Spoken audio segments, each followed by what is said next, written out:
Olá pessoal, sou a Leila Rocha, da área de Advice aqui da HRPF Brasil. Estou com a Kátia, que eu vou dar a palavra já para a gente falar um pouquinho. Estou com meu amigo Francisco Pereira aqui também. E a nossa ideia é que a gente fazer um bate-papo, uma roda de conversa, para a gente abordar alguns temas de gestão de mudança, voltado para a cultura, voltada para o desenvolvimento da competência de mudança. E aí a gente está com uma ilustre pessoa aqui que tem super propriedade para falar do tema, que é a Kátia Soares. Vou deixar ela se apresentar para a gente fazer as introduções. Obrigada a todos, obrigada Francisca, obrigada Leila. É um prazer para mim estar aqui falando com vocês de um assunto que eu sou absolutamente apaixonada. Como é que começou essa história na minha vida, né? Eu trabalhei muito tempo atrás com tecnologia, com planejamento estratégico, tecnologia, e lá eu recebi uma missão de implantar na empresa como um todo a mudança, o planejamento estratégico, e logo de cara eu comecei a perceber que o problema era o engajamento e era a cultura. E aí o bichinho da gestão de mudança me pegou, eu fui trabalhar numa grande consultoria, depois uma terceira carreira, eu inaugurei a Agentes da Mudança. E a Agentes da Mudança ela vem com uma missão, Leila, muito especial, que é trabalhar rede, educação e cultura. Porque nessa minha jornada profissional eu comecei a compreender que projetos tecnológicos ou M&As, troca de presidente, processos, né, afetavam drasticamente a maneira como as pessoas faziam trabalhos dentro da organização. E isso tudo não era cuidado. E aí entrou, então, toda uma vontade minha de, puxa, a liderança precisa ser capacitada para ser um agente de mudança. E daí que veio forte a agente de mudança no mundo, a rede são os próprios líderes agentes de mudança, a educação é porque a gente cuida dessa equipe e traz para uma linha de imersão, para uma linha de educação, para que eles reforcem esse lugar, né, de como eu lido com a mudança, como eu lido comigo mesmo comportamentalmente para lidar com uma resistência, com medo, com uma dúvida, com uma desconfiança. E à medida que a gente acaba capacitando e trazendo essa equipe para uma linha educacional, eles voltam para a organização de uma forma mais orgânica, de uma forma mais simples e forma uma cultura. Então, Leila, assim, a gestão de mudança se ressignificou completamente de lá para cá. A Kátia já está dando vários spoilers aqui do que a gente vai falar, né, Francisco? Coincidência ou não, do que a gente vive também como companhia, mas enfim, um tema super atual, né? Total, né? Eu fiquei até com uma pequena curiosidade. Qual que é a sua formação, Kátia? Legal, Francisco. Eu me formei muito à revelia, porque minha mãe falou para eu fazer isso, porque eu era para ter feito psicologia, né? Porque eu adoro lidar com o comportamento humano. Eu me formei em administração. Então, toda a minha carreira em administração, MBA em marketing, Dom Cabral, bem executiva, assim, né? E depois, por um outro lado, eu fui capitaneando mais desenvolvimento humano, então eu fui entrando na antroposofia, no aconselhamento biográfico, na constelação sistêmica, familiar e corporativa. Então, tem um arsenal de coisas pelo qual eu fui me formando na parte mais humanística. Mas, originalmente, a minha formação ela é administração. Legal.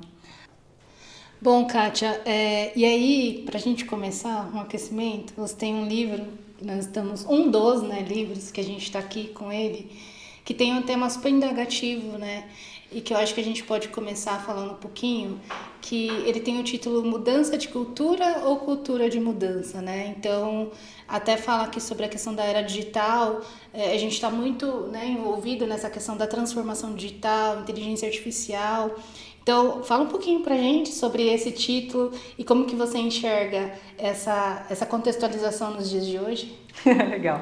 Esse segundo livro, né? Porque o primeiro é mais interessante, assim, né? O segundo a gente vai falar dele. O primeiro, ele se chama A Transição na Gestão da Mudança, porque o próprio tema mudança nessa era digital que a gente se encontra mudou completamente, né? Fazer mudança hoje já não é mais só para projeto, para processos tecnológicos, mas é no dia a dia. Porque a tecnologia ela chegou justamente para tirar o nosso trabalho burocrático, né? Trabalho mais manual, para que a gente realmente, como líder, possamos tomar mais decisões, possamos ser mais estratégicos e táticos dentro do nosso dia a dia e também cuidar mais do colaborador. Então veio muito forte essa necessidade, depois do primeiro livro, de eu ter trazido a metodologia, né, do agente da mudança, e a primeira pergunta do primeiro livro é o que eu tenho que mudar em mim para que outro mude, né? Por quê? Porque a gente vive questionando, né? Mas olha aquela resistência, por que a pessoa não muda, por que ela está assim?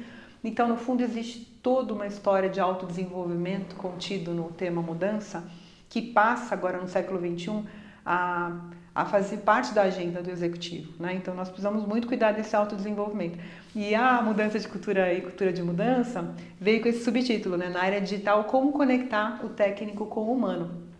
E tem muito a ver com isso, porque como nós estamos o tempo todo trabalhando projetos, sistemas, processos, né? E que é super importante nesse lugar da organização metodológica disso, o ser humano ele passa a ter uma necessidade de ter um novo papel, de ter um novo modelo de gestão. E aí, hoje em dia, né, a gente ouve muito a história da ambidestria, né? Como é que a gente faz, né? Aquela coisa do líder ter que gerar resultado, ao mesmo tempo, ter que lidar com o emocional do colaborador que acabou de se separar, né? Ele separou da esposa e ele está super mal.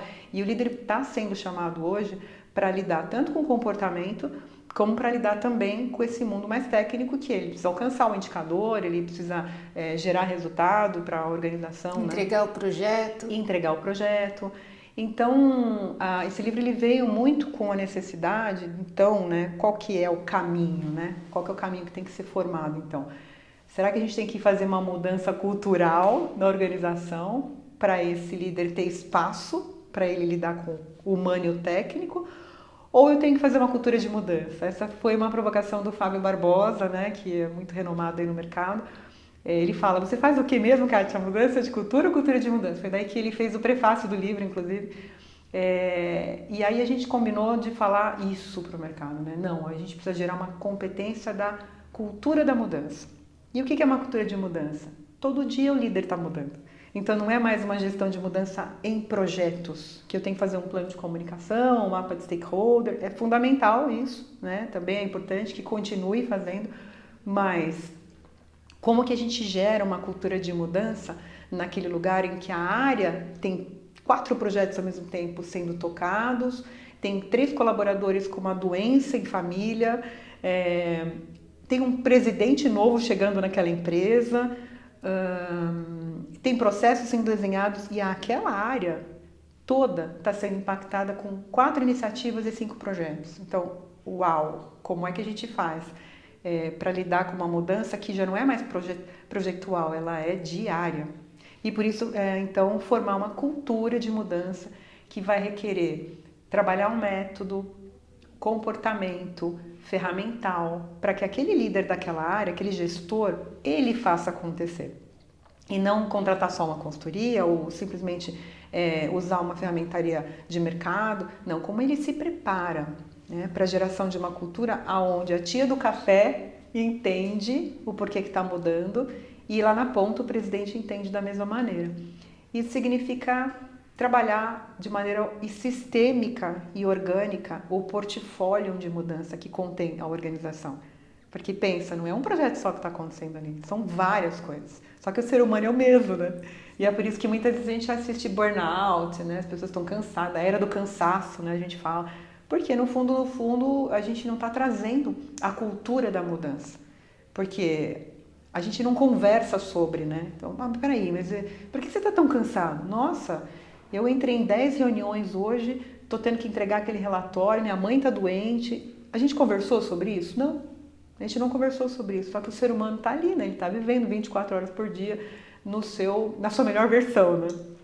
Então, trazer uma cultura de mudança tem a ver com isso. Eu acho que tem a ver com como a gente, de maneira humana, começa a criar verdades. Né? O que é realidade, o que é imaginação e que não eu tenho que começar a falar para a geração de uma cultura de entrega de resultados sustentáveis, né, gente? Não mais só comandados. Eu sei que o Francisco quer fazer uma pergunta aqui, mas até antes de te dar a palavra, Francisco, você me fez pensar, Kátia, né, de algumas leituras que eu fiz, por exemplo, da abordagem da neurociência sobre gestão de mudança, E quando a gente olha, né, claro que você tem aqueles projetos Big Bangs, né, que realmente assim muda drasticamente um processo, implementação, mas nesses livros eles abordam exatamente o que você falou, mas com foco na neurociência, que as pequenas mudanças de uma forma acumulada, elas são impactantes tanto quanto ou até mais como uma grande mudança. Sim. Então você trouxe essa leitura, né, que a mudança não é mais só uma implementação de projeto de uma forma, né, grandiosa, mas sim a mudança que vai acontecendo no dia a dia, né? Então bem bacana esse seu olhar, Francisco. Kátia, eu vejo que no momento atual nunca o holofote esteve tão em cima da liderança. A gente fala que a liderança, já ouvi em biografias, que a liderança ele é o guardião da cultura. Eu já tive líderes que nunca conversaram comigo a respeito do tema. A cultura é uma responsabilidade de todos ou continua sendo do líder? E como levar, né, essa fala, essa explicação mais simplificada no momento que a gente vive com 4 gerações ao mesmo tempo? O líder tem essa responsabilidade? Está sobre ele ainda? Essa pergunta é quase um workshop. Eu diria assim, quem é o responsável pela cultura é a organização. Quem é a organização, cara pálida, né? A organização são os tomadores de decisão.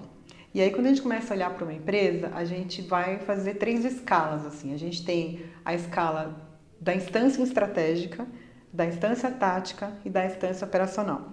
Então, nunca uma cultura ela é de baixo para cima. A gente acaba formando realmente o bottom-up, assim, né? As pessoas falam aqui, a rádio piama, acontece e aquilo sobe, mas de verdade, para um processo de mudança acontecer de maneira orgânica e verdadeiro, é de cima para baixo. Então, é o walk the talk, né? Então, assim, a alta liderança, os primeiros responsáveis são eles. Então, é a diretoria, os vice-presidentes, é o presidente, né? Então, eu diria que são eles que me dão mais trabalho, né?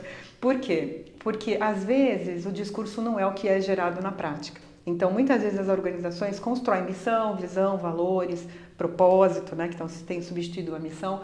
E isso tudo é muito lindo. E isso tudo, muitas vezes, fica sendo sustentado por um prego na parede. Brincadeiras à parte. Eu acho que isso não deveria ser um cartaz numa parede ou um slogan numa parede, isso deveria ser a prática. Então, o que a gente precisaria fazer para que a liderança, a média liderança, começasse a ser responsáveis por isso? É que haja uma prática de conversas e de atitudes da alta liderança, de tomada de decisão, de projetos, de coisas que se decidem para serem feitas na organização que sejam factíveis com o modelo de gestão instalado ali.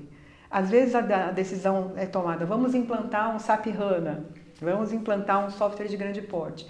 Mas a empresa ela está passando por uma mudança drástica de M&A. Então ela já está num processo claro de mudança comportamental e os líderes estão ainda se adaptando àquelas novas pessoas, às novas formas de gerir. E aí vem uma nova mudança decidida pela alta liderança, sem sequer pensar, será que é o momento certo? Será que as pessoas estão maduras? Será que é o momento correto de já entrar com um SAP HANA agora? E como o resultado fala mais alto, a decisão é sim, vamos fazer as duas coisas, né? E as pessoas que se acomodem nos seus processos e dêem um jeito nisso. E aí essa pergunta, eu fiz todo um embrião para poder explicar. O líder tem como ser o guardião da cultura? Totalmente. Mas se houver uma maturidade da alta liderança em saber conduzir um processo cultural, né? Então, por isso que a gente fala que a mudança, muitas vezes, ela não é uma mudança de cultura. Ela tem que ser criada uma cultura de mudança. Então, a pergunta é, a alta liderança está educada?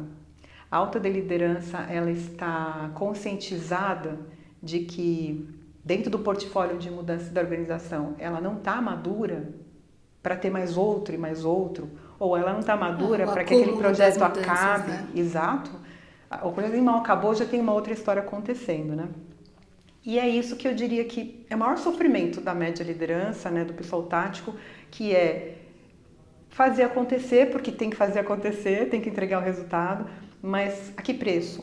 Né? Assim, e com qual preparo? Muitas vezes eu assisto líderes na cadeira desenvolvendo trabalhos que ele não foi capacitado para tal. Muitas vezes pessoas, conversando com alguns amigos consultores e clientes, alguns me falam, puxa, Kátia, o presidente deu bronca na área financeira, na pessoa que fez o orçamento, né, que não era daquele jeito que ele queria que fosse feito o orçamento. Mas aí ele, como presidente, fala assim, puxa, mas essa pessoa sabe o que é um orçamento? Ela nunca recebeu um treinamento do que é um orçamento. E ela está sendo cobrada para fazer aquele treinamento da maneira mais eficaz pelo conselho. Então, não é fácil. E aí, quando você coloca mais uma informação nessa tua pergunta, que é a crise geracional, né? E quando a gente começa a olhar baby boomers com geração X, com geração Z, com geração Y, sei lá, trabalhando juntos, o bolo só acrescenta um pouquinho mais o dilema, porque a geração de mundo muda, né? Muda muito. A geração Z, por exemplo, ela abomina isso. E ela fala, não, mas qual o propósito pelo qual esse projeto está sendo feito? Por que não pode parar o outro? Ela não entende por que não pode, né? E ela confronta a geração X, e a geração X ainda é um pouco mais maleável, então a geração X, ela pede, dá um livro para ela ler, vai acalmar um pouco, lê esse livro aí, porque a diretoria pediu. E aí fica aquele dilema, né?